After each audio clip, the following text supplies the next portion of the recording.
and obviously acting alongside the co-stars. One of them is standing right behind Thornton. Those dinner sequences that you've shot together, I mean, they're already some of the most talked about scenes in this series. Love the hat, by the way. I'm a hat man myself. Thanks, bud. Yeah. I can always recognise. Lansky's, Memphis, Tennessee. I'll give it a Google. Give it a Google later. I don't know if my missus will be happy if I buy another one, though, to be honest, at the moment. Billy Bob Thornton, hello, sir. Congratulations on the success of Landman, the most streamed show on Paramount Plus over the last couple of years. I wonder, when does the alchemy of success become apparent to you? When you've got a good script, strong characters, a clear vision, and actors, a cast of actors that all give each other like the space to really go to work?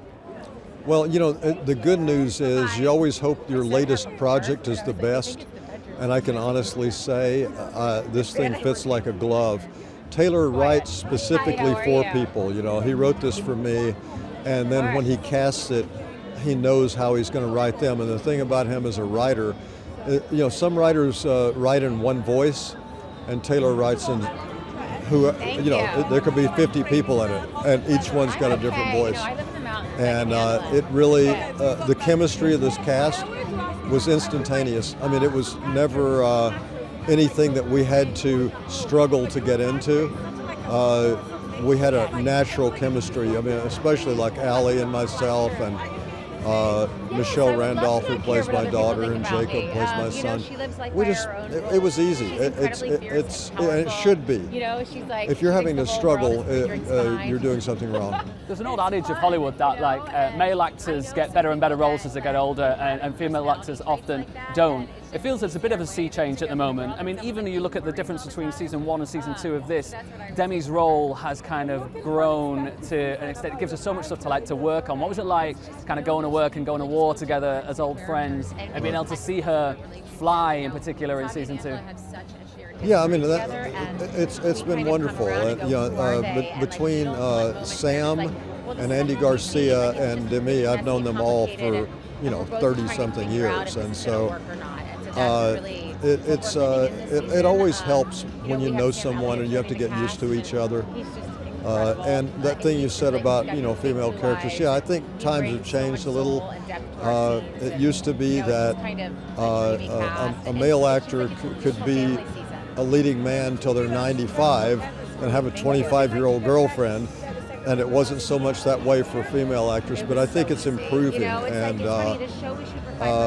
But the thing about this cast, it's a group of people who just work together somehow. There's just this natural chemistry with all of us. I think that it's a journey of discovering that her world may not be all of what it seems, and what you do with that, and I think it's the drive and passion to hold on to the last vestige of Monty, and to leave a legacy for him, because losing the company with me, losing the last piece that she has. Very quickly, I'd like to see you writing, directing again. I'm a big fan of Sling Blade. I thought that was a fantastic piece of work. Oh, thank you. Are we gonna see any of that going forwards? Well, most of my writing is based on novelists and not screenwriters, and it's also based on Southern literature for the most part.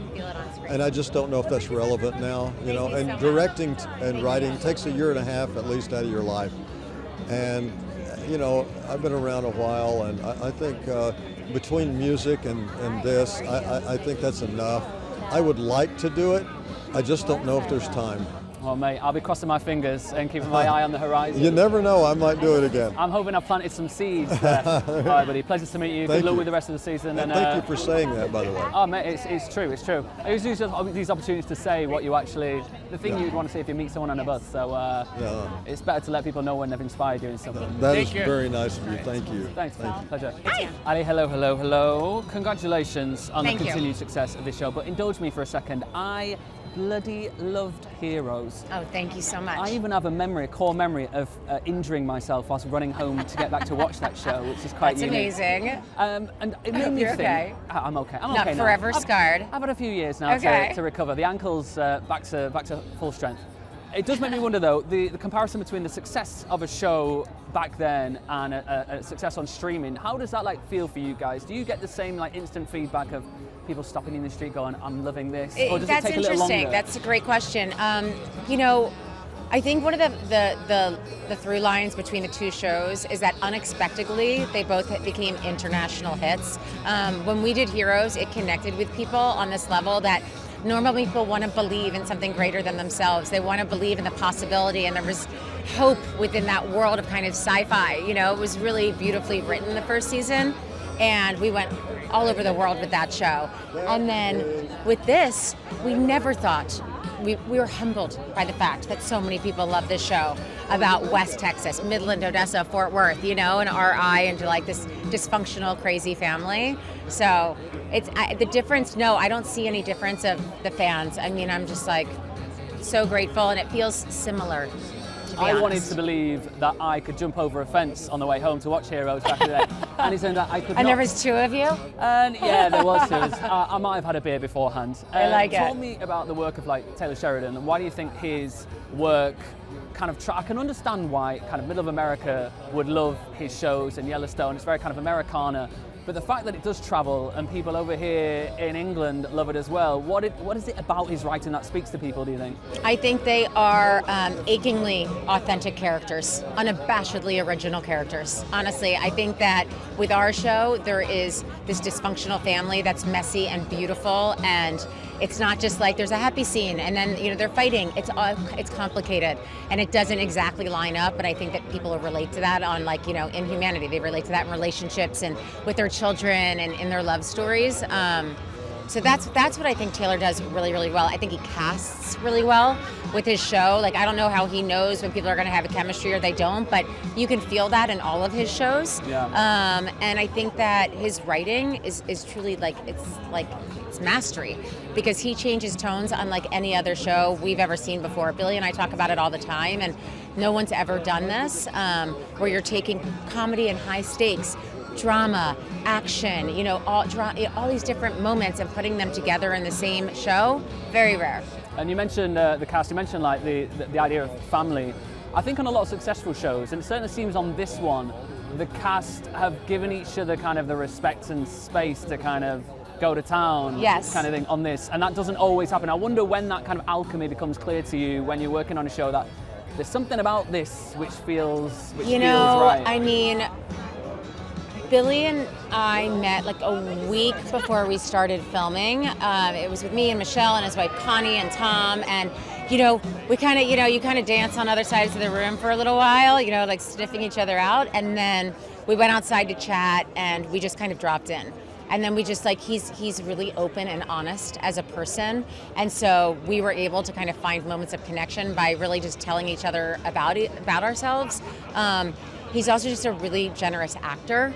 So with that, like, you're always relaxed, and you're always, you know, he's always authentic. So it just brings the best out of everyone. And finally, going forward, season 2 and beyond, I know a lot's been spoken about Taylor kind of signing this new deal, this huge $1 billion new deal somewhere. But I've also read that, you know, the stories involved in this, I think the first season was set over, what, like a week or 10 days. Like 10 days. How much more can we mine, excuse the pun, out of this show? Where do you see it going? That's what I think. I think there's far that it can go, because the first season is really about setting up oil and showing the dangerous cost of that to so many lives. This season goes in a totally different direction. This goes deep into the family. This is like an intimate story that's like the heart season. And so I already think I know what next season is. I'll tell you next year if I was right or not. But you get a feeling about what his vision is, and Taylor sees things in many, many seasons. If we have the luck to get there, hopefully so, and if not, I'm grateful that we've gotten this far. Well, we've got that on camera now, so I'll see you in 12 months' time, and we'll see if you were right. Thank you. Congratulations.